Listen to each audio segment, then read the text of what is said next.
నమస్తే, welcome to TSAT Manomitra life is beautiful కార్యక్రమానికి స్వాగతం.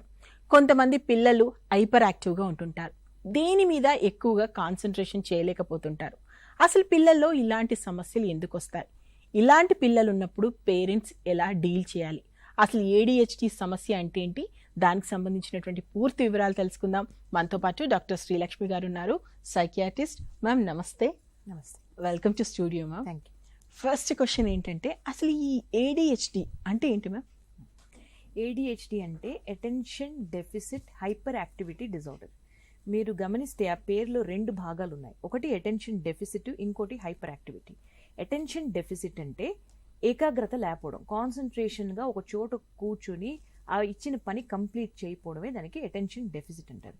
హైపర్ యాక్టివిటీ అంటే ఒక చోట కుదురుగా కూర్చోలేకపోవడం, 24 గంటలు ఏదో ఒక మూమెంట్ చేస్తూ ఉండడం, ఆడుకుంటుండడం, ఏదో ఒకటి తీయడం పెట్టడం, అలా కంటిన్యూస్ మూమెంట్ ఉంటుందన్నమాట బాడీలో ఇలాంటి పిల్లలకి. సో దీనికి మనం హైపర్ యాక్టివిటీ అంటాం. So attention deficit hyper activity disorder. దానికి డిజార్డర్ని ఎప్పుడు అంటాం? దీనివల్ల పిల్లల లైఫ్లో పేరెంట్స్ కూడా విసిగెత్తిపోయి పిల్లల లైఫ్లో ఇబ్బంది వచ్చినప్పుడే దానికి ఒక డిజార్డర్ అంటాం. అంటే వాళ్ళ స్కూల్ పర్ఫార్మెన్స్ తగ్గుతూ ఉంటుంది, వాళ్ళ పిల్లలు వేరే పిల్లలతో ఆడుకున్నప్పుడు ఇబ్బందులు వస్తూ ఉంటాయి, పేరెంట్స్ 24 గంటలు విసిగిపోయి ఉంటారు. సో అప్పుడే దానికి మనం డిజార్డర్ అనుకోవచ్చు. ఓకే, అంటే ఇది అకాడమిక్ పర్ఫార్మెన్స్ మీద ఏమైనా ప్రభావం చూపుతుందా? ఎలా ఉంటుంది మ్యామ్, వాటి రిలేషన్ ఎలా ఉంటుంది? సో ADHD అన్నది మన దగ్గరికి వచ్చిందే అకాడమిక్ పర్ఫార్మెన్స్ లో ప్రాబ్లం ఉందనే చెప్పుకొనే వస్తారు. ఎందుకు? ఇలాంటి పిల్లలు ఎక్కువగా క్లాస్లో కూర్చున్నప్పుడు కంప్లైంట్స్ టీచర్ నుంచి తరచుగా వచ్చేది ఏంటంటే, మీ వాడో మీ అమ్మాయో అసలు ఒక చోట కూర్చోవటం లేదు, అందరు పిల్లలు క్లాస్లో కూర్చొని వింటూ ఉంటే పక్క పిల్లల్ని డిస్టర్బ్ చేస్తున్నారు, ఎక్కువగా మాట్లాడుతున్నారు అని ఒక రకం కంప్లైంట్ రావచ్చు. రెండోది, బోర్డు మీద రాస్తున్నది మొత్తం కాపీ చేసుకోలేకపోతున్నారు. లేదా పేరెంట్స్ చూసేది ఏంటంటే, రిపీటెడ్గా స్కూల్కి వెళ్తున్నప్పుడు ఏదో ఒకటి అక్కడ మర్చిపోయి వస్తూ ఉంటారు, పెన్సిలో రబ్బరో బుక్సో, ఎగ్జామ్ ముందు మరీ కష్టంగా ఉంటుందన్నమాట. సో బాగా ఇంటెలిజెంట్గా ఉన్న చైల్డ్లో కూడా అసలు మార్క్స్ దగ్గరికి వచ్చేసరికి బ్లాంక్ పేపర్స్ ఇవ్వడము, తప్పులు రాయడము, సగం సగం మర్చిపోవడము, వాళ్ళ ఇంటికి వచ్చి నేను చాలా బాగా రాశానని చెప్తారు, కానీ మనం ఆ పేపర్ చూసేసరికి అన్నీ ఇన్కంప్లీట్ ఉంటాయి. ఇవన్నీ అటెన్షన్ మిస్టేక్స్. అంటే వాళ్ళకి తెలిసిన, ఓరల్గా వాళ్ళు చెప్పగలిగిన, వాళ్ళు రాసినప్పుడు వాళ్ళు పడిన హడావిడి వల్ల సగం సగం రాసుకొని ఇన్కంప్లీట్గా రాసుకొని దానివల్ల చాలా మిస్టేక్స్ అవుతుంటాయి. సో అకాడమిక్ పర్ఫార్మెన్స్ తగ్గుతూ ఉంటుంది. సో ఇలాంటి కంప్లైంట్స్తోనే మా దగ్గరికి వస్తారు. సాధారణంగా ఏంటంటే, మనలో పిల్లలు హైపర్ యాక్టివ్గా ఉన్నా, ఎక్కువ నాటీగా ఉన్నా చూసి వీళ్ళ నాన్నగారు కూడా అలాగే ఉండేవారులే చిన్నప్పుడు, పర్వాలేదు అని అడ్జస్ట్ అయిపోతాం మన సొసైటీ మోస్ట్లీ. కానీ అది ఎగ్జామ్స్ దగ్గరికి, చదువు దగ్గర, స్కూల్లో ఇబ్బంది అయ్యేసరికి పేరెంట్స్లోని టీచర్స్లోని కూడా ఏదో ఒకటి డౌట్ వస్తుందన్నమాట. వీడికి ఏదో తేడా ఉంది, ఈ అబ్బాయికో అమ్మాయికో మనం ట్రీట్మెంట్కైనా కనీసం ఒక అసెస్మెంట్కైనా పంపించాలేమో అని వస్తుంటుంది అనమాట. ఓకే మ్యామ్, లక్ష్మీ మ్యామ్, దీనికి కారణాలు ఏంటి మ్యామ్? యాక్చువల్గా ఏముంటాయి, ఎందువల్ల ఇది వస్తుందంటే ఏమన్నా చెప్తారా? ఖచ్చితంగా ఒక కారణం వల్ల వస్తుంది అని మనం చెప్పడం కష్టం అండి. కానీ జెనెటిక్గా, అంటే ఇద్దరు ట్విన్స్ ఉన్నారనుకోండి, ఇద్దరికి వచ్చే అవకాశం ఉంటుంది.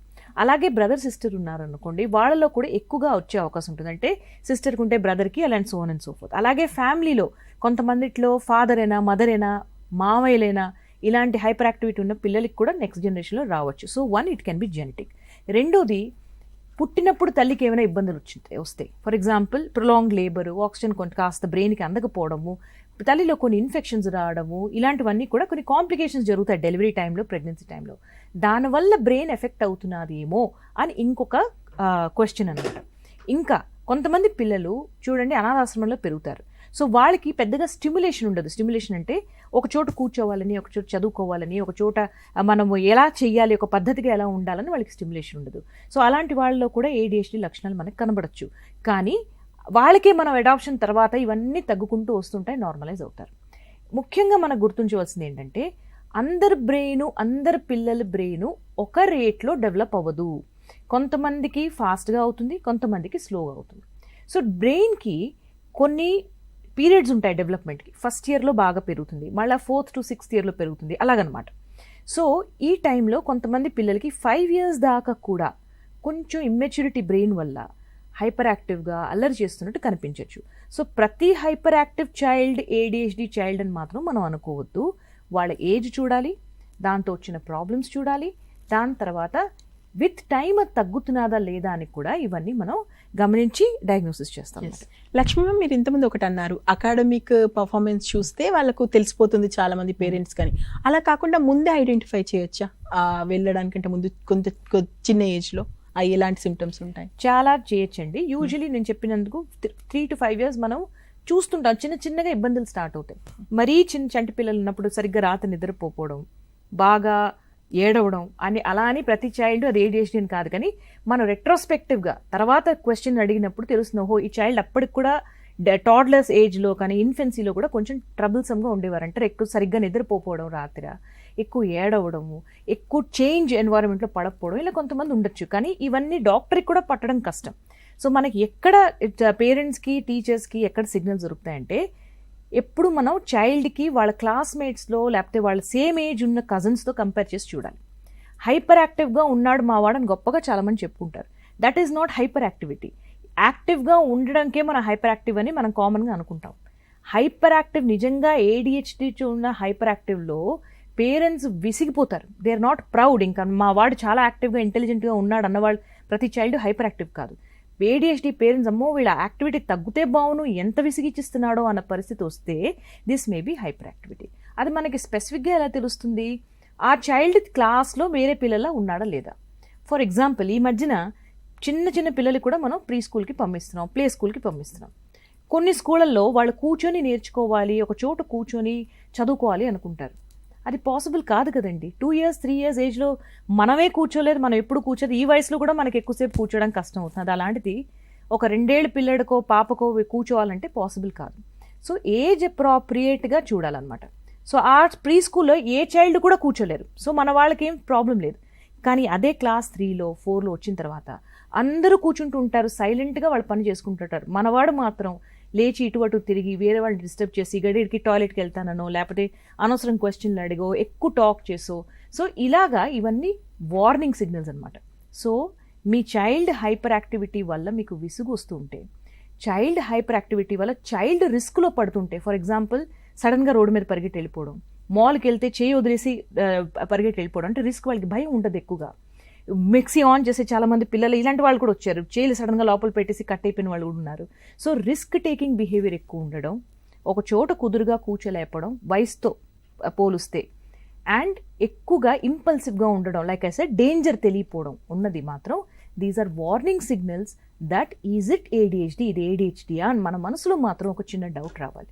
ఓకే మ్యామ్, ఇప్పుడు పేరెంట్స్కి ఒక డౌట్ వచ్చింది, బేబీ కొంచెం అబ్నార్మల్గా ఉన్నాడు అనుకోండి, డయాగ్నోస్ చేయడానికి ఏం పరీక్షలు ఉన్నాయి? అంటే ADHD టెస్ట్కి సంబంధించి ఏమున్నాయి ప్రజెంట్ అందుబాటులో? Best test for ADHD is a good history. అంటే మేము డీటెయిల్డ్గా అడుగుతాం. సైకాట్రిస్ట్ మ్యాక్సిమం టైం స్పెండ్ చేస్తారు ఎక్కడ హిస్టరీలో.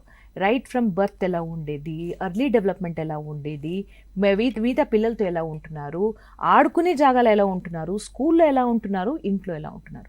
ADHD డయాగ్నోసిస్ మనం ఎప్పుడు చేస్తాము? అట్లీస్ట్ 2 of these ప్లేసెస్లో ఇబ్బంది వస్తే మనం దానికి ADHD అంటాం. ADHD డయాగ్నోసిస్ ఈ మధ్యన ఎనీ ఏజ్లో కూడా మనం చేస్తున్నాం. అడల్ట్ ADHD కూడా డయాగ్నోస్ చేస్తున్నాం.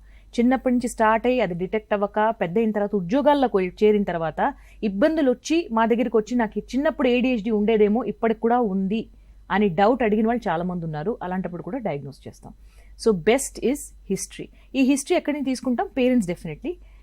మా psychiatrist and other mental health professionals ADHDలో పనిచేసిన వాళ్ళందరూ కూడా they take history from the class teacher. క్లాస్లో ఎలా ఉన్నాడు, ఎలా బిహేవ్ చేస్తున్నాడు అన్నది మాకు చాలా ఎసెన్షియల్ రిపోర్ట్ అండి. సో మీ దగ్గర రిపోర్ట్ కార్డ్స్ ఉంటే మాత్రం అన్ని జాగ్రత్తగా పెట్టుకోండి. ఎందుకంటే క్లాస్ 2, 3, 4, 5, 6లో టీచర్స్ లాస్ట్ ఇయర్ ఇంటికి ఒక రిపోర్ట్ రాస్తారు చూడండి, దాంట్లో చాలా క్లూస్ మాకు దొరుకుతాయి.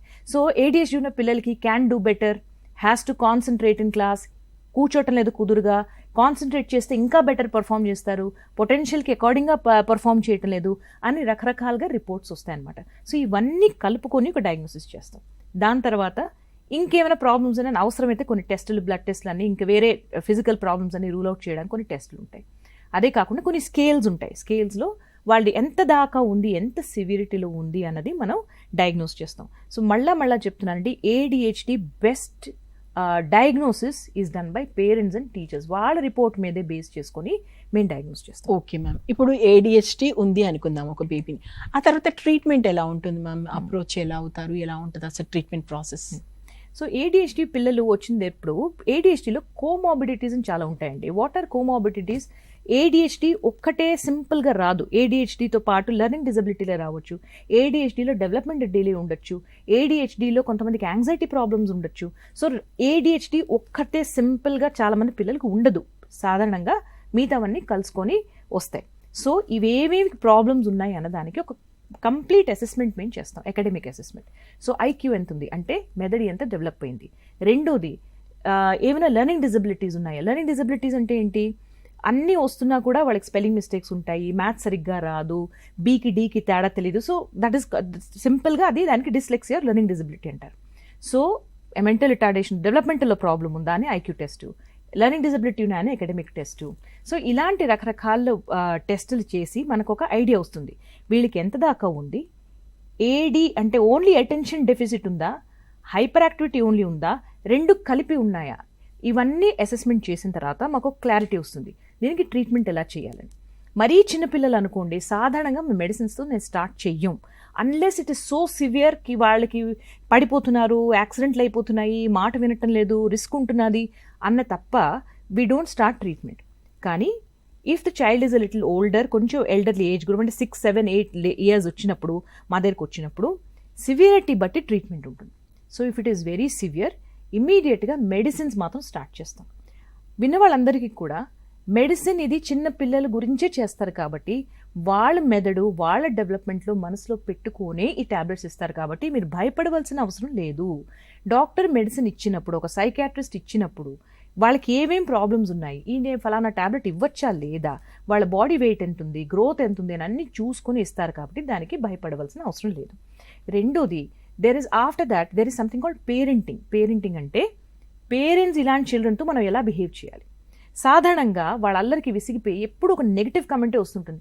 వాడు చూడరా ఎలా ఉన్నాడో, నువ్వు చూడు ఎలా ఉన్నావు, వాడని మార్క్స్ ఇచ్చుకుంటున్నాడు, నువ్వు ఎలా ఉంటున్నావు, చాలా అల్లరి వాడివి అని continuous negative both from parents as well as teachers, friends, neighbours అందరి నుంచి వస్తుంటాయి.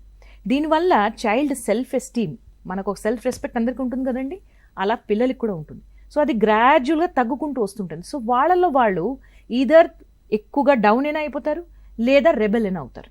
రెండు మనకు కష్టమే. సో పేరెంట్స్కి ఎలా హ్యాండిల్ చేయాలి, అల్లరి చేస్తే ఎలా చేయాలి, వీళ్ళ కాన్సన్ట్రేషన్ మనం ఎలా హెల్ప్ చేయొచ్చు టు ఇంక్రీజ్ దర్ కాన్సన్ట్రేషన్, టీచర్తో ఎలా మనం కోఆర్డినేట్ చేసుకోవాలి అని ఇన్ని కొన్ని చెప్తాం. అలాగే క్లాస్లో చైల్డ్కి మనం ఎలా హెల్ప్ చేయాలి అన్నది టీచర్స్కి ఒక లిస్ట్ ఆఫ్ రికమెండేషన్స్ రాసిస్తాం, ఒక్కొక్కసారి ఫోన్ చేసి కూడా వాళ్ళతో మాట్లాడతాం. And in addition to all of this చైల్డ్తో కూడా మాట్లాడి వాళ్ళకి వాళ్ళ ప్రాబ్లం ఏంటో కొంచెం చైల్డ్ అండర్స్టాండింగ్ బట్టి వాళ్ళ ప్రాబ్లం ఏంటో వాళ్ళకి మనం అండర్స్టాండ్ చేసుకోవడానికి హెల్ప్ చేసి ఇది నీ తప్పు కాదు, కాస్త నీ కంట్రోల్లో ఉందేమో కానీ we're there to help you, ఈ ప్రాబ్లమ్స్ అని తగ్గిద్దాం అన్నీ ఒక కాన్ఫిడెన్స్ ఇవ్వడం కూడా మా డ్యూటీ అండి. ఓకే, అంటే పేరెంట్స్కి, టీచర్స్కి అందరికీ మీరు టీచ్ చేయాల్సి ఉంటుంది, నిజంగా అందరినీ గైడ్ చేయాల్సి ఉంటుంది. మ్యామ్ నిజంగా సాధారణ పిల్లల్ని డీల్ చేయడమే పేరెంట్స్కి పెద్ద టాస్క్. ఇలా హైపర్ యాక్టివ్గా ఉన్న పిల్లల్ని డీల్ చేయాలంటే అసలు ఆ పేరెంట్స్ రోల్ ఎలా ఉంటుంది మ్యామ్? ఎందుకంటే చూస్తున్న వాళ్ళలో కూడా చాలా మంది ఉంటారు కాబట్టి మీ ద్వారా ఒకసారి. పేరెంట్స్కి ఎక్కువ పెద్ద రోల్ ఉంటుందండి నా ఉద్దేశంలో, ఎందుకంటే పేరెంట్స్ ఆర్ ఫస్ట్ టీచర్స్. రెండోది టీచర్కి పేరెంట్కి ఒక అండర్స్టాండింగ్ కూడా ఉండాలి. కొంతమంది పేరెంట్స్ ఇప్పుడు మా దగ్గరకు వచ్చిన వాళ్ళు, మా దగ్గర వచ్చే ముందు వాళ్ళు ఏంటంటే టీచర్స్కి వెళ్ళి మా వాడు వినటలేదండి, బాగా కొట్టండి క్లాస్లో, లేకపోతే పనిష్మెంట్ ఇవ్వండి ఇలా చెప్పిన వాళ్ళు కూడా ఉన్నారు. సో ఒకళ్ళ పేరెంట్స్కి అర్థం చేసుకోవాలి ఏంటంటే ADHD డయాగ్నోజ్ అయినప్పుడు ఆ చైల్డ్కి కంట్రోల్ లేదు. మీరు ఎలా ఊహించుకోవాలంటే చైల్డ్ ఒక మెషిన్ ఉంది, అది సూపర్ ఫాస్ట్గా పనిచేస్తున్నది, అది పరిగెడుతూనే ఉంది, అది మనసు అవనివ్వండి, బాడీ అవనండి, వాళ్ళ కంట్రోల్లో అది లేదు. కనీసం అంత మీరు మీ చైల్డ్ని అర్థం చేసుకుంటే ఫస్ట్ స్టెప్ అండి అది. ఓకే, సో సపోజింగ్ మన ఫాస్ట్గా మన బాడీ సిస్టమే ఫాస్ట్ అయిపోయింది అనుకోండి, ఒక చోటు కూర్చోలేం కదండి, అన్ని సౌండ్స్ ఇటు సౌండ్ వచ్చినా అటు సౌండ్ వచ్చినా వినాలనిపిస్తుంది, కాన్సన్ట్రేషన్ అటు వెళ్ళిపోతుంది, ఒక చోటు కూర్చోలేము, కూర్చోపెడితే పనిష్మెంట్లా అనిపిస్తుంది. సో పేరెంట్స్ ఎలా హెల్ప్ చేయాలి అన్నది ఫస్ట్ ఈజ్ అవేర్నెస్. రెండోది ఫాలో డాక్టర్స్ అడ్వైస్.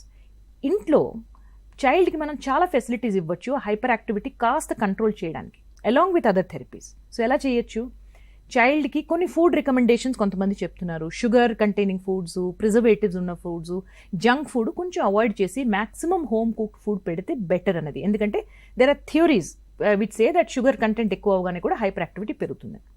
రెండోది గ్యాడ్జెట్ యూస్ ఎంత తగ్గిస్తే అంత మంచిది. ఎందుకంటే ADHD చిల్డ్రన్కి బాగా చేంజ్ అవుతున్న ఎన్వైర్న్మెంట్లో బాగా అట్రాక్ట్ అవుతారు. సో అండ్ మొబైల్ ఫోన్ కన్నా ఒక ఐప్యాడ్ కన్నా ఇంకా చేంజ్ అయ్యేది ఏముంది. So they will get attracted that more. దానికి ఎక్కువ అలవాటు అవుతారు. సో అది మనం కంట్రోల్ చేసి కొంచెం స్ట్రక్చర్లో పెట్టాలి. వాళ్ళకి స్ట్రక్చర్లో పెట్టాలంటే ఫస్ట్ మనం మానాలి. సో మంది కొంచెం తగ్గిస్తూ వాళ్ళకి కూడా కొంచెం డిసిప్లిన్ హెల్ప్ చేయాలి. మూడోది చిల్డ్రన్తో ఎన్నో రకాల మనం గేమ్స్ ఆడచ్చు, కాన్సన్ట్రేషన్ పెంచే గేమ్స్.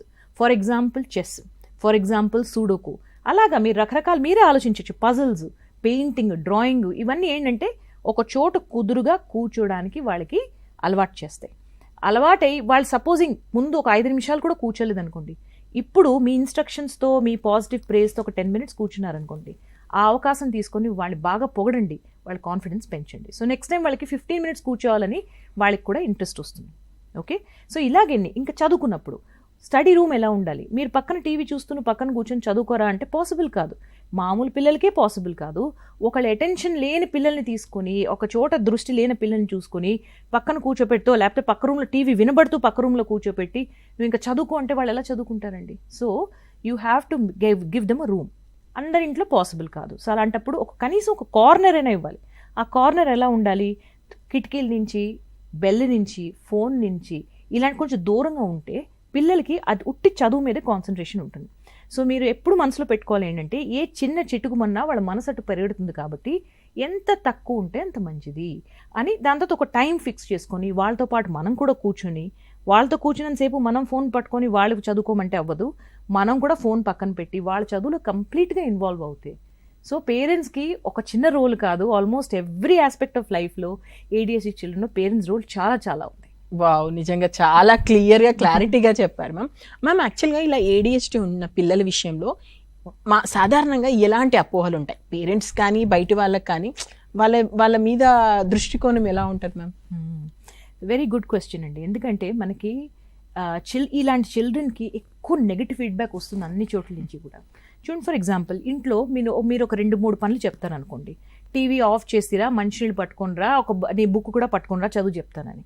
వాళ్ళు ఒక పనే చేసి ఇంకో 2 మర్చిపోతారు. యూజువలీ పేరెంట్స్ ఏమనుకుంటారు, వీడు మొండి, వీడు కావాలని చేస్తున్నాడు, నా మాట వినటం లేదు, నన్ను ఎదురు చేసి చూస్తున్నాడని.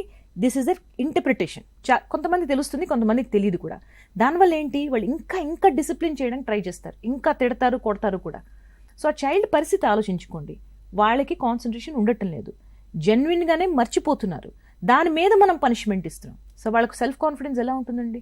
ఎప్పుడు కూడా child confidence is given by parents. So పేరెంట్సే మనం కంటిన్యూస్ నెగటివ్ ఫీడ్బ్యాక్ ఇస్తూ ఉంటే ఆ కాన్ఫిడెన్స్ కాస్త తగ్గుతూ వస్తూ ఉంటుంది. So that is first point. రెండోది, క్లాస్లో కూర్చోలేరు, చదువుకోలేరు, సగం రాసుకొని వస్తారు, ఎంతో బ్రిలియంట్, కానీ అది మార్క్స్ వచ్చేసరికి ఆ 50%, 60% వస్తుంటాయి. అప్పుడు టీచర్స్ నుంచి నెగిటివ్ కామెంట్ వస్తుంది. ఇలాంటి పిల్లలు ఆడుకున్నప్పుడు కూడా ఒకళ్ళని తోసేయడం కానీ, లేకపోతే గేమ్ కంప్లీట్ చేసుకోకపోవడం కానీ, లేదా క్రికెట్ ఎగ్జాంపుల్ తీసుకుందాం, ఇంట్రెస్టింగ్గా బౌలింగ్ బ్యాటింగ్ చేసి ఫీల్డింగ్ వచ్చేసరికి బోర్ కొట్టి వెళ్ళిపోతారు. వాళ్ళ కాన్సన్ట్రేషన్ ఉండదు అక్కడ చేయడానికి, బోరింగ్ పనులు. సో పిల్లలు కూడా వాళ్ళకి ఆడిపించుకోవడానికి ఇష్టపడరు. సో పాజిటివ్ వాళ్ళకి ఎక్కడుంది? ఎక్కడ లేదు. So any aspect of their life మీరు పట్టుకుంటే, స్పెషలీ సివియర్ ADHD వాళ్ళకి పేరెంట్స్ కానీ, టీచర్స్ కానీ, ఫ్రెండ్స్ కానీ అన్ని చోట్ల నుంచి ఒక నెగిటివ్ ఫీడ్బ్యాక్ ఏంటంటే, నువ్వు problem, you are a problem, you are causing problem అన్న కంటిన్యూస్ నెగిటివ్ ఫీడ్బ్యాక్ వచ్చిన వల్ల సెల్ఫ్ కాన్ఫిడెన్స్ మాత్రం చాలా తగ్గుతుంది. దానికి 2 రిజల్ట్స్ ఉండొచ్చు.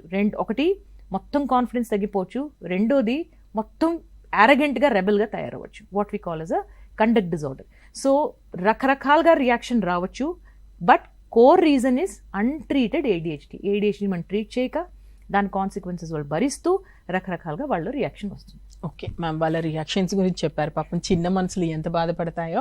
ఒకవేళ సరైన ట్రీట్మెంట్ అందలేదు అనుకోండి మ్యామ్ కిడ్కి, భవిష్యత్తులో వాళ్ళ పర్సనాలిటీ కానీ వాళ్ళ బిహేవియర్ కానీ ఎలా ఉండే అవకాశం ఉంటుంది? సో ఒక చైల్డ్కి మనం let's take both examples. Attention deficit ఉన్న పిల్లలకి కొన్ని చూసుకుందాం. అటెన్షన్ డెఫిసిట్ ఉన్న వాళ్ళు, అటెన్షన్ డెఫిసిట్ అంటే కాన్సన్ట్రేషన్ చేయని వాళ్ళు, వీళ్ళు కుదురుగానే కూర్చుంటారు, చదువుకోవడానికి మొత్తం ప్రయత్నిస్తారు, పెద్దగా అల్లరి చేయరు, క్వైట్గా ఉంటారు, అన్నీ చేస్తారు, కానీ తప్పులు వస్తూ ఉంటాయి ఎగ్జామ్స్లో, ఏదో రాయడంలో వాళ్ళు మిస్టేక్స్ చేస్తూ ఉంటారు, సిలీ మిస్టేక్స్ అవుతుంటాయి. ఎందుకు అవుతున్నాయో వాళ్ళకి అర్థం అవ్వదు, వాళ్ళ పేరెంట్స్కి అర్థం అవ్వదు. టీచర్స్ నుంచి ప్రెషర్ వస్తుంటుంది, పేరెంట్స్ నుంచి ప్రెషర్ వస్తుంటుంది, కానీ they are not able to perform. Mostly attention deficit వల్ల ఈ ప్రాబ్లమ్స్ వస్తాయి. ఇప్పుడు ఇలాంటి పిల్లలు ఏంటవుతుంది, వాళ్ళు దే ఆర్ నెగ్లెక్టెడ్. అంటే పేరెంట్స్ తెలుసుకోదు కాబట్టి, parents will not know, teachers will not know కాబట్టి వాళ్ళు ఒక సైలెంట్గా ఒక బ్యాక్గ్రౌండ్లోకి వెళ్ళిపోతారు. ఇలాంటి పిల్లలకి రాను నా వల్ల కావట్లేదని యాంగ్జైటీ డిజార్డర్స్ కొంతమందికి బాగా వస్తాయి. ఇది యూజువలీ గర్ల్స్లో చూసాం, ADHD ఉన్న గర్ల్స్లో ఎక్కువగా అలా ఉంటుంది. హైపర్ యాక్టివిటీ ఉన్న పిల్లలు ఉన్నారనుకోండి, it is usually seen more in boys, also seen in girls, కానీ ఎక్కువగా అబ్బాయిల్లో కనిపిస్తుంది. వీళ్ళకి మనము ట్రీట్ చేయకుండా వదిలేసామనుకోండి, ఇంపల్సివిటీ బాగా ఉంటుంది వాళ్ళకి. ఇంపల్సివిటీ ఏంటంటే కాన్సిక్వెన్సెస్ ఆలోచించకుండా యాక్షన్ చేయడం. ఇది చేస్తే నాకు ఏం నష్టం జరుగుతుంది అన్నది వాళ్ళు ఆలోచించరు, దీని రిజల్ట్ ఆలోచించరు. కాబట్టి ఎలాంటి అట్రాక్షన్స్ వస్తాయి, drug use, wrong friendships, internet addictions, ఇలాంటివన్నీ రకరకాల ప్రాబ్లమ్స్ మనకి తర్వాత వస్తాయి. So treatment of ADHD correct టైంలో చేస్తే ఫ్యూచర్ ఆల్కహాలిజం కూడా మనం ప్రివెంట్ చేయొచ్చు. Okay ma'am, what about teenage ma'am? ఇప్పుడు టీనేజ్కి వచ్చినాక లవ్ ఫెయిల్యూర్స్, ఫ్రెండ్స్తో గొడవలు, లైక్ వాళ్ళు అనుకునే ఎక్స్పెక్ట్ చేయని సంఘటనలు కొన్ని జరుగుతుంటాయి కదా, అలాంటి టైంలో ఏమైనా ఇబ్బందులు వస్తాయా, ఇలాంటి సమస్యలు వస్తాయా? Teenage it self is a stressful period అండి. టీనేజ్ అన్నదే ఒక చాలా స్ట్రెస్ఫుల్ పీరియడ్. ఎందుకంటే వాళ్ళు ఇటు చిన్న పిల్లలు కాదు, అటు అడల్ట్స్ కాదు, వాళ్ళ బ్రెయిన్ బాడీలో హార్మోన్స్ పెరుగుతూ ఉంటాయి, ఇంట్రెస్ట్లో ఆపోజిట్ జెండర్ మీద పెరుగుతుంటుంది, కానీ అది ఎలా డీల్ చేయాలో వాళ్ళ బ్రెయిన్కి తెలియదు. అలాగే ఫ్రెండ్స్ అందరూ ఒక పర్టికులర్ టైప్లో ఉంటే నేను కూడా ఫిట్ ఇన్ అవ్వాలని ఇష్టం ఉన్నా లేకపోయినా, పేరెంట్స్ కోపం అవుతారని తెలిసినా కూడా కొన్ని చెడుదారులు వాళ్ళు పట్టే అవకాశం ఉంటుంది. సో ఇన్ని ప్రాబ్లమ్స్లో ఒక చైల్డ్కి, కాన్సన్ట్రేషన్ లేని చైల్డ్కి, ఒక ఇంపల్సివ్గా ఉన్న చైల్డ్కి మీరు ఆలోచించండి ఎలాంటి ప్రెషర్ ఫీల్ అవుతుంటారో వాళ్ళు. సో ఒక ADHD చైల్డ్, ఒక ఎగ్జాంపుల్ తీసుకుందాం, ఒక boy, 17-year-old boy with ADHD. ఇప్పుడు ఫ్రెండ్స్ అందరూ సపోజింగ్ వీడ్ గాంజా అంటాం కదా, యూస్ చేస్తున్నారు. ఇప్పుడు చాలా కామన్గా అక్రాస్ స్కూల్స్, కాలేజెస్ యూస్ చేస్తున్నారు. ఆర్ ఆల్కహాల్ కొంతమంది ఫ్రెండ్స్ ట్రయల్ చేద్దాం అనుకుంటున్నారు. సో దీనివల్ల ఏంటవుతుంది, ADHD లేని పిల్లలు బహుశా అమ్మో నేను ఇలా చేస్తే నాకు పేరెంట్స్ తిడతారనో, దీనివల్ల నా హెల్త్ ప్రాబ్లమ్స్ వస్తాయనో ఒక్కసారి ఆలోచిస్తారు. ADHD పిల్లలు వాళ్ళు అది సరేలే చూద్దాంలో ఏం కాదు అని ఒక ఇంపల్సివ్గా ఒక డెసిషన్ తీసుకుంటారు. సో అలాంటి వాళ్ళకి ఇలాంటి హ్యాబిట్స్ తొందరగా వచ్చే అవకాశం ఉంటుందా అని మీరే ఆలోచించండి. ఓకే మ్యామ్, మరి ఎలా మ్యామ్ ఆ టైంలో పిల్లల్ని డీల్ చేయడం ఎలా, పేరెంట్స్కి ఏమైనా చెప్తారా? So every time treatment is the same అండి. అండర్లైన్ కాజ్కి ట్రీట్ చేయండి.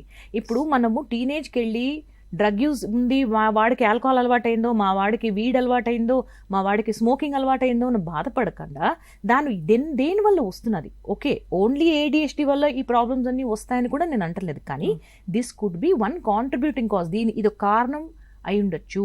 సో ADHD చిన్నప్పుడు హైపర్ యాక్టివ్గా ఉండేవాడా, చిన్నప్పుడు ఎక్కువ అల్లరి చేసేవాడా, చిన్నప్పుడు అనుకోకుండా తెలుసుకోకుండా చాలా రిస్కీ పనులు చేసేవాడా అని మిమ్మల్ని మీరు ఒక ప్రశ్నించుకోండి. దాని తర్వాత ట్రీటింగ్ డాక్టర్కి వెళ్ళి చెప్పండి, మేబీ ADHD డయాగ్నోసిస్ చిన్నప్పుడు మేము మిస్ చేసేమో అని.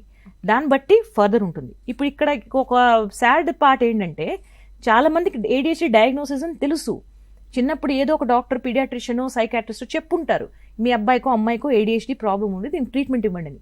వాళ్ళు పక్క వాళ్ళ మాటలు విని, ఇంకెవరిదో అడ్వైస్ విని మందులు ఇస్తే పిల్లల బ్రెయిన్కి ఏదో డ్యామేజ్ అవుతుందని చెప్పి ట్రీట్మెంట్ ఇవ్వకుండా వదిలిస్తారు. ఇప్పుడు టీనేజ్కి వచ్చిన తర్వాత దాని పరిణామాలు కనిపిస్తుంటాయి.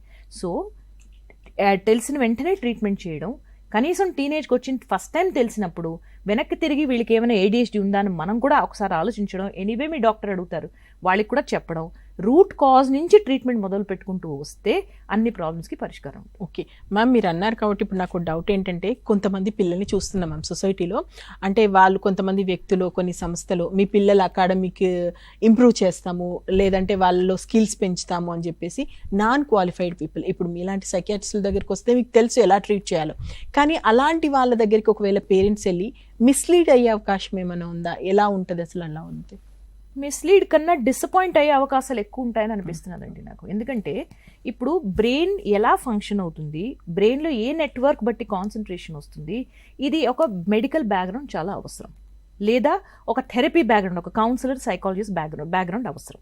ఎందుకంటే ఒక చైల్డ్కి ఇంకో చైల్డ్కి డిఫరెన్స్ మేము కనబెట్టగలం.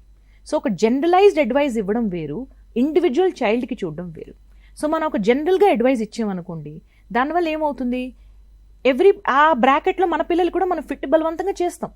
కానీ మన పిల్లలు అలా కాదు కదా, వాళ్ళ బ్రెయిన్ డిఫరెంట్, వాళ్ళ ఎన్వైరన్మెంట్ డిఫరెంట్, వాళ్ళ కాన్సన్ట్రేషన్ కెపాసిటీ డిఫరెంట్ ఉన్నప్పుడు అందరికీ పనిచేసే అడ్వైస్ మన పిల్లలకి పనిచేయకపోవచ్చు.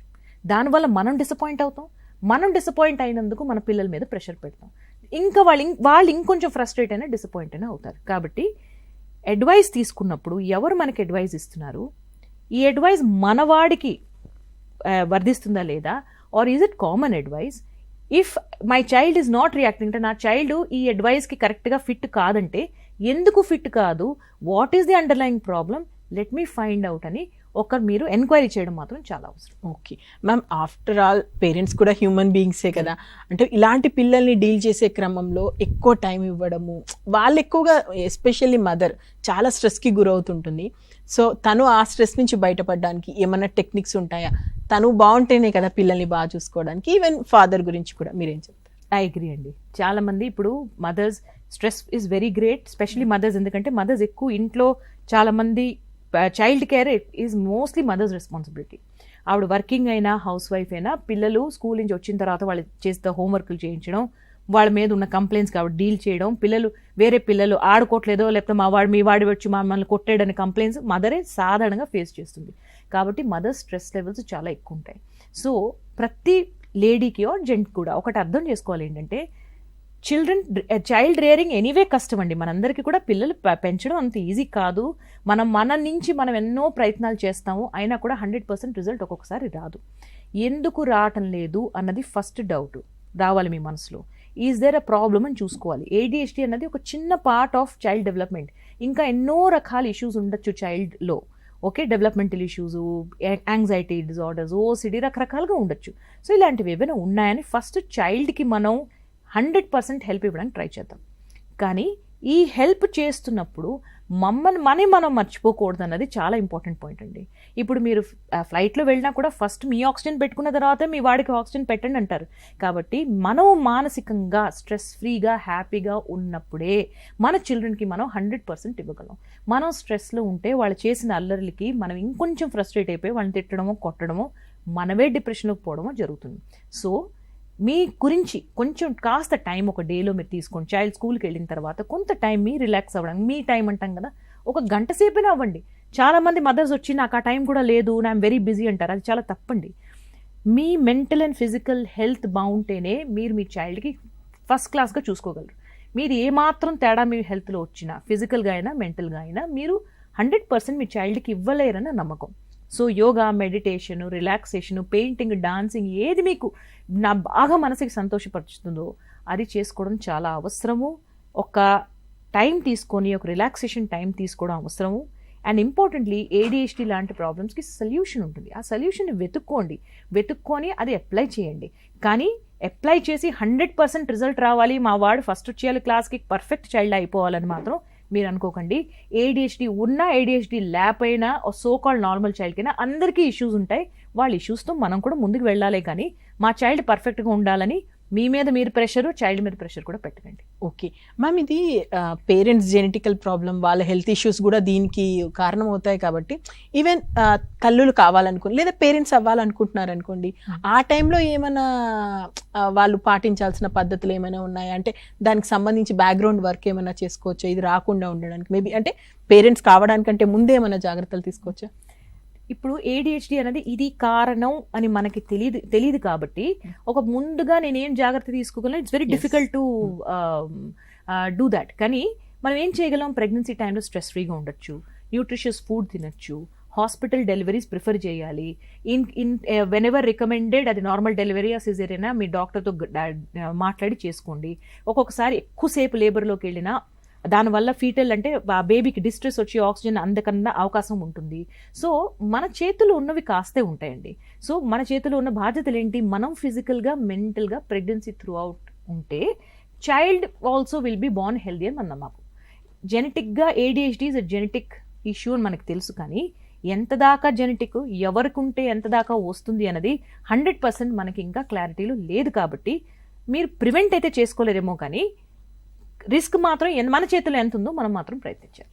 ఓకే మ్యామ్, ఈ మధ్య కాలంలో పిల్లల చేతిలో ఫోను, ట్యాప్, సిస్టమ్ ఏదో ఒకటి, అసలు ఎంతసేపు చూస్తున్నారంటే గంటల తరబడి అందులో ఉండిపోతున్నారు. దాని ఇంపాక్ట్ ఎలా ఉంది మ్యామ్? సో చాలా ఇప్పుడు డౌట్స్ కూడా వస్తున్నాయి అందరిలో. ఇది మనం ఏంటి ADHD వల్ల అలా అవుతున్నదా, దీనివల్ల ADHD వస్తున్నదా అన్నది కూడా డౌట్స్ వస్తున్నాయి. సో 2 విధాలా కూడా నేను మీకు చెప్తాను. ADHD ఉన్న పిల్లలకి, అటెన్షన్ తక్కువ ఉన్న పిల్లలకి ఒక స్క్రీన్ నుంచి ఇంకో స్క్రీన్, ఒక ఇమేజ్ నుంచి ఇంకో ఇమేజ్ జంప్ అవ్వాలని మనసు ఉంటుంది. వాళ్ళ మనసు అలా పరిగెడుతూ ఉంటుంది. సో ఒక బుక్ ఇచ్చారనుకోండి చేతిలో, అదే రైటింగు, అదే పేజెస్, అదే కలర్, కాబట్టి వాళ్ళ మనసు నెక్స్ట్ ఒక ఫోన్ మీదకో, ఒక పెయింటింగ్ మీదకో, ఒక మాటల మీదకో వెళ్ళిపోతుంది. అదే ఒక ట్యాబ్ చేతిలో ఉందనుకోండి, ఆ స్క్రీన్ మారుస్తుంటారు కదా వాళ్ళు. సో వాళ్ళ అటెన్షన్ కూడా దాన్ని బట్టి అలా జంప్ అవుతూ ఉంటుంది. ADHD పిల్లలకి గ్యాడ్జెట్ యూజ్ ఎక్కువగా అలవాటు అయ్యే అవకాశం ఎందుకు ఉంటుందంటే, దిస్ ఈజ్ మోర్ అట్రాక్టివ్. వాళ్ళకి ఎక్కువ అట్రాక్టివ్గా ఉంటుంది, వాళ్ళ అటెన్షన్ అక్కడే హోల్డ్ చేస్తారు. పేరెంట్స్ చాలా మంది వచ్చి చెప్తారు, మాకు చదువు దగ్గర మాత్రం చాలా కష్టపడుతున్నాడు మేడం, కానీ టీవీ ఇచ్చేసేయండి ఎన్ని గంటలైనా కూర్చుంటాడు. ఎందుకంటే చదువు బోరింగ్, ఆల్రెడీ అటెన్షన్ తక్కువ ఉంది, వాళ్ళకి కష్టం. టీవీ ఇంట్రెస్టింగ్, ఆ స్క్రీన్ మారుతుంటుంది కాబట్టి వాళ్ళు ఎంతైనా వాళ్ళు కాన్సన్ట్రేషన్ చేయగలరు. సో ADHD వల్ల స్క్రీన్ టైం పెరిగే అవకాశం ఉంది. స్క్రీన్ టైం వల్ల ADHD వస్తుందా? బహుశా లేదు. కానీ స్క్రీన్ టైం ఎక్కువ ఎనీ చైల్డ్ ఎందుకంటే మీరు నేను కూడా ఎక్కువసేపు స్క్రీన్ చూసినప్పుడు మన కాన్సన్ట్రేషన్ తగ్గుతున్నదా? మునుపు ఎంతసేపు అయినా ఎన్ని గంటలైనా పుస్తకాలు చదివేవాళ్ళం. ఇప్పుడు సీరియల్లో కాస్త ఒక 10 to 15 minutes డ్రాగ్ చేసినా కూడా మనం బోర్ కొట్టి మనం ఛానల్ చేంజ్ చేస్తున్నాం, ఎందుకంటే మన దగ్గర ఆ అవకాశం ఉంది కాబట్టి. సో మనం ఎంత చేంజ్ చేస్తూ చూస్తామో గ్యాడ్జెట్స్ని, మన కాన్సన్ట్రేషన్ కూడా తగ్గుకుంటూ వస్తున్నది. సో మనకి ADHD రాపోవచ్చేమో, కానీ నెక్స్ట్ టైం మనం ఒక మామూలు బోరింగ్ టాస్క్ మీద ఫోకస్ చేయడానికి చాలా కష్టపడవలసి వస్తున్నది. సో స్క్రీన్ టైం అన్నది అవసరం బట్టి, ఎంటర్టైన్మెంట్ ఆర్ ఎడ్యుకేషన్ ఆర్ ఏ అవసరమైనా కూడా, వర్క్ వల్ల కూడా కదా, ఎంత తక్కువగా వాడి మిగతా time outdoor physical activities, person to person interactions, friendship, మాటల్లో స్పెండ్ చేస్తే ఓవరాల్ డెవలప్మెంట్ కూడా ఉంటుంది. Okay ma'am, as a psychiatrist మీ దగ్గరికి రోజు చాలామంది పేషెంట్స్ వస్తుంటారు, పిల్లల్ని తీసుకొస్తుంటారు, కాబట్టి మీరు గమనించిన దాంట్లో చెప్పండి మ్యామ్, ఏ ప్రాబ్లమ్స్తో ఎక్కువ వస్తున్నారు అండ్ పేరెంట్స్లో ఎక్కువగా ఎలాంటి అపోహలు ఉన్నాయని మీరు అనుకుంటున్నారు డీల్ చేసే? ఏదైనా సంఘటన చెప్పినా మాకు ఓకే. సో ఎక్కువగా పిల్లలు ADHDతో వస్తారు. 10% ఈజ్ ఎక్స్పెక్టెడ్. 10% చిల్డ్రన్ ఆటిజంతో, ADHDతో, లెర్నింగ్ డిజబిలిటీస్తో, డెవలప్మెంటల్ డిలేతో, ఇవన్నీ ఎక్కడ బయటపడతాయంటే చదువు దగ్గర. సరిగ్గా చదువుకోవటం లేదు, వాళ్ళందరూ మంచి మార్క్స్ వస్తున్నాయి, మా వాడికి మాత్రం రావటం లేదు అని ఆ ఒక్క కంగారు మాత్రం మా దగ్గరికి మ్యాక్సిమం తీసుకొస్తున్నారు. సో అప్పుడు మేము అసెస్మెంట్స్ చేసినప్పుడు, హిస్టరీతో తీసుకున్నప్పుడు రకరకాలుగా ప్రాబ్లమ్స్ అన్నీ బయటపడుతున్నాయి. Okay, this could be one అన్న ప్రాబ్లమ్స్ వస్తున్నాయి. దీంట్లో ఎక్కడ మాకు ఇష్యూ వస్తున్నదంటే, పేరెంట్స్ కొంతమందికి యాక్సెప్టెన్స్ ఉండట్లేదు. లేదు మాకు ఫస్ట్ అయితే షాక్కి వెళ్తారు. ఎస్పెషలీ మనం ఒక పెద్ద డయాగ్నోసిస్ చెప్పామనుకోండి, ఆటిజం లాంటి డయాగ్నోసిస్ చెప్తే అస్సలకే వాళ్ళు ఒప్పుకోరు. ఎవరి మనసైనా ఒప్పుకోదండి, మా చైల్డ్ అలా ఉన్నారంటే ఎవరికైనా ఒప్పుకోరు. సో ఆ షాక్ నుంచి తేరుకోవడానికి వాళ్ళు కొంతసేపు టైం పడుతుంది. తేరుకున్న తర్వాత వాళ్ళు బెస్ట్ వాళ్ళు ట్రై చేస్తున్నారు. ఇంకొక మేజర్ ప్రాబ్లం ఏంటంటే, దే డోంట్ వాంట్ మెడిసిన్. ఇప్పుడు డాక్టర్ అన్న తర్వాత మేము కూడా చైల్డ్కి హార్మ్ చేసే మెడిసిన్స్ ఎవ్వరికి ఇవ్వమండి. ఎందుకంటే మీ చైల్డ్ మా దగ్గర తీసుకొచ్చిన తర్వాత it is our responsibility to make your child better కదా. ఆ చైల్డ్కి హార్మ్ అయితే మేము చెయ్యము, మా మెడిసిన్స్ చెయ్యవు అన్న నమ్మకం ప్రతి డాక్టర్ మీద మీకు ఉండాలండి. ఇప్పుడు ప్రాబ్లం ఎక్కడ వస్తున్నది? సైకాట్రీ మందుల మీద ఆల్రెడీ చాలా స్టిగ్మా ఉంది. అదే మరీ వెళ్ళి పిల్లలకి ఇస్తున్నాం అనుకోండి, ఇంకొంత భయపడుతున్నారు. మీరు వెళ్తున్న మెడికల్ షాప్ వాడు, అయ్యో ఇంత మెడిసిన్ ఎందుకు ఇస్తున్నారండి పిల్లలకి? ఆ మెడికల్ షాప్ నుంచి ఇంటి పక్క వాళ్ళ దాకా అందరికీ ఒక ఒపీనియన్ ఉంది, that these medicines are dangerous. So whenever medicines are given, ఒక పర్టికులర్ రీజన్ వల్ల ఇస్తాం. ఎందుకు ఇస్తాం? బ్రెయిన్ డెవలప్మెంట్ నార్మలైజ్ చేయడానికి. ఇప్పుడు ఈ హైపర్ యాక్టివిటీ అంతా తగ్గితే చైల్డ్కి మెడిసిన్ వల్ల అటెన్షన్ పెరిగితే వాళ్ళ చదువు బాగుపడుతుంది, వాళ్ళ రిలేషన్స్ బాగుపడతాయి, వాళ్ళ బిహేవియర్ బెటర్ అవుతుంది, వాళ్ళ కాన్ఫిడెన్స్ పెరుగుతుంది. Ultimately successful children are confident children. Marks వదలండి, ఎంత కాన్ఫిడెంట్ అయితే అంత మంచిది మీ చైల్డ్కి. So medicines are not harmful. Doctor ఇచ్చే ముందు వాళ్ళు టెస్టులు చేస్తారు, body weight, height, blood pressure, pulse rate, ఇవన్నీ చూసుకొని కొన్ని రిస్క్ ఫ్యాక్టర్స్ ఉంటాయి, అవన్నీ కూడా ఈ ఫిట్స్ వస్తాయా, హార్ట్ ప్రాబ్లమ్స్ ఉన్నాయి, ఇవన్నీ అడిగిన తర్వాతే వెయిట్ చూసుకొని బాడీ వెయిట్ ప్రకారం జాగ్రత్తగా ఇస్తారు. మీరు మందులు తీసుకోవడానికి మాత్రం భయపడకండి. అసలే please listen to doctors advice and not your neighbours advice. Okay ma'am, నిజంగా మెడిసిన్ గురించి వాళ్ళకి ఇలా ఇవ్వాలి నిజంగా చాలా క్లియర్గా చెప్పారు. నాకు కూడా చాలా డౌట్స్ క్లియర్ అయ్యాయి. అయితే మ్యామ్, మీకు ఎప్పుడైనా యాజ్ ఎ సైకాట్రిస్ట్గా మీకు ఎప్పుడైనా మీ దగ్గరికి వచ్చినటువంటి వాళ్ళను చూసినప్పుడు అనిపించిందా ఏంటి ఇలా ఉన్నారు అంటే మీకే ఆశ్చర్యం వేసిందా వాళ్ళ బిహేవియర్ని బట్టి? అలాంటిది ఏదైనా షేర్ చేసుకుంటారు? చాలా ఉన్నాయండి, ఎన్నని చెప్తాం, కానీ 2-3 కొన్ని కేసులు అలా మనసులో ఉండిపోతాయి. ఒక 17-year-old టీనేజర్, 17-18 ఉండేవాడు అబ్బాయి. అప్పుడు ఫాదర్ని పట్టుకొని వచ్చి, మేడం నేను 18 years old, నేను ఇప్పుడు నా డెసిషన్స్ నేను తీసుకోగలను కాబట్టి మా ఫాదర్ని నేను తీసుకొచ్చాను. చిన్నప్పటి నుంచి నేను చెప్తున్నాను నాకు అటెన్షన్ ఉండటం లేదని, నాకు కాన్సన్ట్రేషన్ ప్రాబ్లం ఉంటున్నదని ఎన్నిసార్లు చెప్పినా కూడా వాళ్ళు వినటం లేదు. నాకు పొటెన్షియల్ ఉందని నాకు తెలుసు, కానీ వీళ్ళు they are not cooperating with me. నాకు మీరు డయాగ్నోస్ చేయగలరా, నాకు హెల్ప్ చేయగలరా అన్నారు. సో నిజంగానే ఆయనకి డయాగ్నోజ్ అన్ని చేసిన తర్వాత ADHD అనేది తేలింది. అప్పటిదాకా చాలా కష్టం మీద పాస్ అవుతున్న అబ్బాయి ఇప్పుడు లాస్ట్ 10 years సంగతి చెప్తున్నాను. He is finished his MBA, doing a very good job, చాలా హ్యాపీగా ఉన్నాడు. ఇప్పటికీ మెడిసిన్ మీద ఉన్నాడు. ఖచ్చితంగా ప్రతి 2 నెలలకి ఫోన్ చేస్తాడు, ఎలా ఉన్నాడో చెప్తాడు, వచ్చి కలుస్తాడు. అండ్ హీ ఆల్వేస్ థ్యాంక్స్ మీ వల్ల నా డయాగ్నోసిస్ అయ్యి నేను ట్రీట్మెంట్ తీసుకోగలిసానని. And I feel that it is his awareness. పేరెంట్స్కి కరెక్ట్ చేసి నాతో రండి, నా సాయం చేయండి అని ఆ పిల్లడు. So this is one boy who stays in my head all the time. ఇంకోళ్ళు కొంతమంది వస్తారండి, పిల్లలు ఎంత హైపర్ యాక్టివ్గా ఉంటారో, పేరెంట్స్ ఏ మాత్రం అప్పటిదాకా ట్రీట్మెంట్ చేసి ఉండరు, 7-8 yearsకి వచ్చి ఉంటారు, క్లినిక్లో వచ్చేసి మొత్తము ధ్వంసం చేసి బయటకు వెళ్ళిన పిల్లలు కూడా ఉన్నారు. అక్కడ డ్రింకింగ్ వాటర్ కలిపేయడము, పుస్తకాలు తీసి చించేయడము, అంటే అంత హైపర్ యాక్టివ్గా ఉంటారు. ADHD చైల్డ్ మీకు బయట వెయిటింగ్ రూమ్లో కూర్చున్నాడన్నా కూడా మాకు తెలుస్తుంటుంది, అంత గొడవ జరుగుతుంటుంది బయట. సో పేరెంట్స్కి నేను చెప్పేది ఏంటంటే, అన్ని వార్నింగ్ సైన్స్ ఉన్నప్పుడు, అందరు చుట్టుపక్కలకి కూడా తెలిసిపోయి దేర్ సంథింగ్ రాంగ్ అని అనిపించినప్పుడు, ఇంకా ఇతర వాళ్ళు ఏమనుకుంటారో, ఏం మందులు ఇచ్చిస్తారో, మా వాడికి ఏం తేలుతుందని భయంతో ట్రీట్మెంట్కి మాత్రం ఆగకండి. ఇమీడియట్గా ట్రీట్మెంట్ చేస్తే ఫ్యూచర్ చాలా బాగుంటుందండి. మీరే ఆలోచించండి, ఒక చిన్న ప్రాబ్లంకి మనం ట్రీట్మెంట్ చేయడం స్టార్టింగ్ స్టేజ్లో ఒక డిఫరెంట్, అది అలా ముదిరి పెద్ద ప్రాబ్లం అయిన తర్వాత దానికి మనం ట్రీట్మెంట్ చేయడంలో ప్రాబ్లం ఈజ్ డిఫరెంట్. మీకు కష్టమే, మాకు కష్టమే. సో స్టార్టింగ్లోనే అవేర్నెస్తో ట్రీట్మెంట్ చేసుకోవడం మంచిది. మ్యామ్, ప్రెసెంట్ అవేర్నెస్ వచ్చిన మాట నిజమే, ఇప్పటికి కూడా ఇంకా సైకియాట్రిస్ట్ దగ్గరికి వెళ్ళాలంటే భయపడుతున్నారు. ఏంటి మ్యామ్ వాళ్ళ భయం వెనుక కారణం ఏంటి? అన్ఫార్చునేట్లీ ఇప్పుడు సైకాట్రీ ఎలాంటి ఫీల్డ్ అంటే అండి, మాకు MBBS టైంలో కూడా పెద్దగా ఎక్స్పోజర్ ఉండదు. సో మా పాస్ అయిన ఫిజిషియన్స్, మిగతా స్పెషలిస్ట్ కూడా సైకాట్రీ ఆ మాత్రమే వస్తుంది. సో కోర్ సైకాట్రీ చేసిన వాళ్ళు కాకుండా. సో దీనివల్ల ఏమవుతుందంటే, అండ్ దేర్స్ మూవీస్ చూడండి, సీరియల్స్ చూడండి, షాక్ పెడితే మెమరీ పోయిందనో, లేకపోతే కట్టి ఉంచేసారేనో, లేకపోతే మందులు తింటే వెయిట్ పెరిగిపోతారేమో, 24 గంటలు పడుకుంటారేమో, బ్రెయిన్ డెవలప్మెంట్ అవ్వదేమో, మా పిల్లలకి ఫ్యూచర్లో ప్రాబ్లమ్స్ వస్తాయేమో, కిడ్నీ పాడవుతుందేమో, ఇలాంటి క్వశ్చన్ రోజు వింటుంటాను నేను క్లినిక్లో. డౌట్లు అడగడం మంచిదండి. You should ask. ఎందుకంటే మీ మనసులో డౌట్లు ఉన్నప్పుడు మీరు డౌట్స్ తీసుకుంటే కదా మీకు ధైర్యం వస్తుంది, okay I can treat my child, పర్వాలేదని.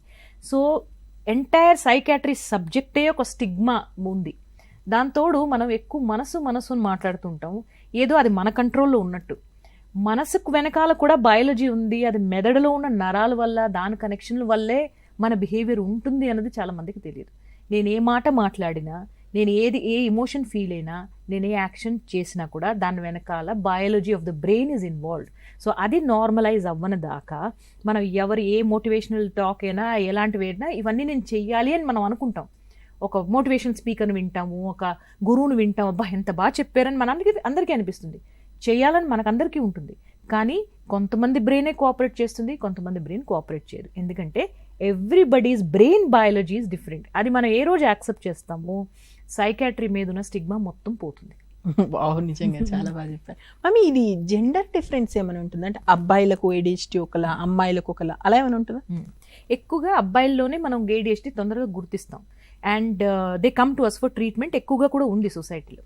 ఇంకా అబ్బాయిల్లో ఎక్కువ హైపర్ యాక్టివ్ ఇంపల్సివ్ స్పెక్ట్రమ్లో ఎక్కువ ఉంటున్నారు. అంటే ఎక్కువగా కూర్చోపోవడం, అల్లర్లు చేయడము, యాక్సిడెంట్స్ అవ్వడము, తర్వాత టీనేజ్ డ్రగ్ యూజ్ చేయడము, బయట ఎక్కువసేపు ఉండడము, స్కూల్కి వెళ్తానని చెప్పి వెళ్ళకపోవడము, తరచూ పక్క పిల్లలతో ఫైటింగ్ చేయడము, ఇవన్నీ హైపర్ యాక్టివిటీ ఇంపల్సివిటీ కాంపొనెంట్కి, అంటే ADHDలో HD తలక పాటు వాళ్ళకు ఉంటుంది.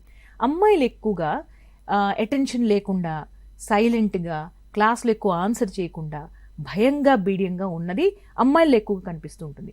అలా అని 100% అబ్బాయిలో ఇలాగే ఉంటారు, 100% అమ్మాయిలు ఇలా ఉంటారు అని అంటలేదు, కానీ ఎక్కువ శాతం అబ్బాయిలు హైపర్ యాక్టివ్గా, ఎక్కువ శాతం అమ్మాయిలు ఏకాగ్రత లేకుండా మాకు క్లినిక్లో కనిపిస్తుంది. ఓకే మ్యామ్, ఇది పిల్లల విషయానికి వస్తే పేరెంట్స్తో ఉన్న టైం కన్నా స్కూల్లో టీచర్స్తో ఉన్న టైం ఎక్కువ, వాళ్ళు ఎక్కువ అక్కడే ఉంటారు కాబట్టి ఇలాంటి పిల్లల్ని టీచర్స్ ఎలా డీల్ చేయాలి మ్యామ్? టీచర్స్ రోల్ చాలా ఉంటుందండి. అండ్ థ్యాంక్ఫుల్లీ మనకి ఈ మధ్యన టీచర్స్ కూడా బాగా ట్రైనింగ్ ఇస్తున్నారు. ప్రతి స్కూల్లో కూడా వాళ్ళకి అవేర్నెస్ ఉంటున్నది, ఒక స్పెషల్ ఎడ్యుకేషన్ సెల్ ఉంటున్నది. కాబట్టి ఈ పిల్లలు తొందరగా వాళ్ళు క్యాచ్ చేయగలుగుతున్నారు teachers, which is very good thing. రెండోది ఏంటంటే, పిల్లలు అల్లరి చేస్తారు, వీడు కాన్సన్ట్రేషన్ చేయడు, ఎక్కువ మాట్లాడతాడు అన్నప్పుడు పిల్లలకి ఫ్రంట్ రోలో జస్ట్ మన కళ్ళ ముందు కూర్చోపెట్టుకోవడం ఎప్పుడైనా బెటర్. దానివల్ల వాళ్ళకి ఫోకస్ బోర్డు మీద ఎక్కువ ఉంటుంది, పక్క పిల్లల మీద తక్కువ ఉంటుంది. రెండోది, ఒక బాగా అల్లరి చేసిన వాళ్ళ పిల్లల్ని, ఒక బాగా శాంతం ఉన్న పిల్లల్ని కలిపి కూర్చోపెట్టారు అనుకోండి, ఒకళ్ళు ఇన్ఫ్లుయెన్స్ చేస్తారు, అల్లరి కాస్త తగ్గుతుంది. అలాగే వాళ్ళలో వాళ్ళకి రెస్పాన్సిబిలిటీస్ ఇవ్వడము, వాళ్ళ చిన్న చిన్న పనులు వాళ్ళు చేయగలిగితే వాళ్ళకి మనం బాగా పొగడ్డము, దానివల్ల వాళ్ళ కాన్ఫిడెన్స్ పెంచడం కూడా మనం చేయాలి. ఒక చైల్డ్ ఎక్కువసేపు కూర్చోలేకపోతున్నాడని మనకు అర్థమైనప్పుడు వాళ్ళకి ఏదో ఒక పని పెట్టి, ఇటువైపు బోర్డు రబ్ చేయనో, కబర్డ్లో పుస్తకాలు సర్దనో వాళ్ళకి కొంచెం అవకాశం ఇచ్చామనుకోండి, ఆ బాడీలో ఉన్న ఎనర్జీ కొంచెం తగ్గుతుంది, మళ్ళీ వచ్చి వాళ్ళు కాన్సన్ట్రేషన్తో కూర్చోగలరు. సో టీచర్స్ అన్నది చాలా పెద్ద రోల్ అండి. And specially teachers the way they talk. ఇప్పుడు నేను ఒక చైల్డ్కి నువ్వు వేస్ట్ ఫెలోవి, నువ్వేం చదువుకోవటం లేదు, you are not making any efforts అని అన్న కన్నా, ఎంత బాగా చేసేవో, యూ డిడ్ దిస్, నువ్వు నెక్స్ట్ టైం ఇంకా బాగా చేయగలవు, కొంచెం ప్రయత్నించవా అని పాజిటివ్గా మార్చేమనుకోండి ఆ టాకు, మీ ఉట్టి పొగడ్తకి వాళ్ళ ప్రయత్నం నెక్స్ట్ టైం చేస్తారు. ఎస్ మ్యామ్, ఇంకొకటి విద్యా వ్యవస్థకు సంబంధించిన పాలసీలో ఏమైనా మార్పులు రావాలా, అలాంటివి ఏమన్నా చెప్తారా? సో మనకి ఇప్పుడు ఆల్రెడీ కొన్ని పాలసీస్ ఉన్నాయండి. ADHD పిల్లలకి మనం సర్టిఫైడ్ ఉన్నప్పుడు ప్రతి బోర్డులో, CBSE, ICSE స్టేట్ బోర్డులో వాళ్ళకి ఎక్స్ట్రా టైం ఇస్తున్నారు.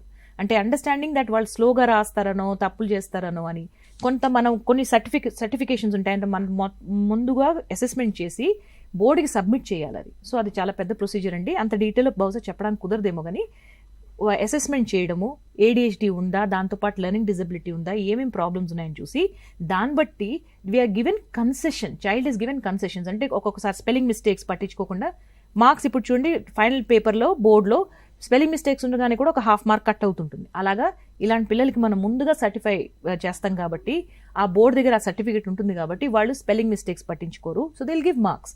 కాన్సెప్చువల్గా అర్థమైందా లేదా అని చూస్తారు. ఎక్స్ట్రా టైం ఇచ్చే అవకాశం ఉంది. కొంతమందికి రైటింగ్ డిఫికల్టీ ఉన్న వాళ్ళకి ఒక స్క్రైబ్, అంటే వాళ్ళ గురించి ఎగ్జామ్ వాళ్ళు చెప్తుంటే ఒకళ్ళు రాసే ప్రొవిజన్ ఉంది.